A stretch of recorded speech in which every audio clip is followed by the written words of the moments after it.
First of all, there are probably three main buckets of communication for an entrepreneur, right? The first is your vision, your messaging. If you have a business, you are selling something, right? And you have to make that thing valuable to other people. You have to explain why anybody should care about what you offer. Without being able to crystallize and express your message, people will not know why they should care about you and your business. So vision, messaging is the first place communication is critical. The second is the transaction of business. Whether it's your sales, your marketing, I mean, I'm here now, I'm speaking, right? How many opportunities can you have to be interviewed, to tell people about yourself? Managing your staff, dealing with your customers. These are all relationships that involve communicating. They're interactions, they're transactions. If you cannot do that effectively in your business, your potential might not be reached, right? And the third is relationships. You're here at a networking event. Building relationships, whether it's a partnership, a joint venture, relationship with your community, negotiating a space for an event, whatever it is, requires that you also communicate. So communication in business is critically important. So that brings me to what do we do about this?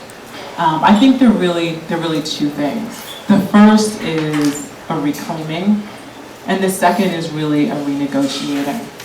When people ask me what effective communication is, most people think that it's having an ability to get whatever you want to say off your chest. And that means you're expressive, right? It doesn't mean you're an effective communicator.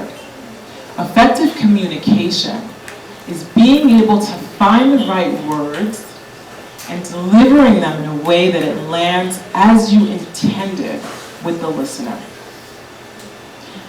I tell women that we are inherently gifted in the most critical piece of this, which is understanding the other person.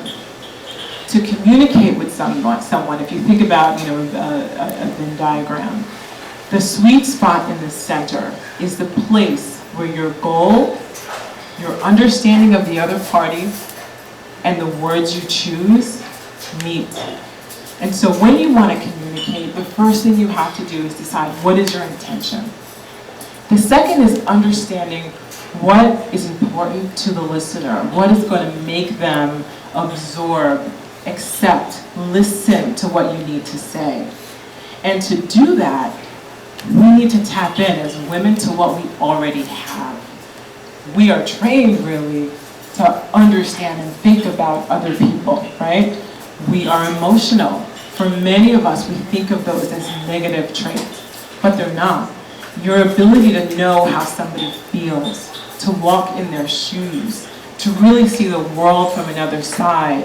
It's not just about treating people well, and of course it is, but it's also about strategy. It's about understanding what's going to make this person on the other side of the negotiation table give me what I want. What's going to make this customer open up their wallet and buy from me, right? And so you've got to tap into those natural abilities to communicate. I use this analogy all the time. I started with kids, but it's effective. When you think about communicating, I always talk about an airplane.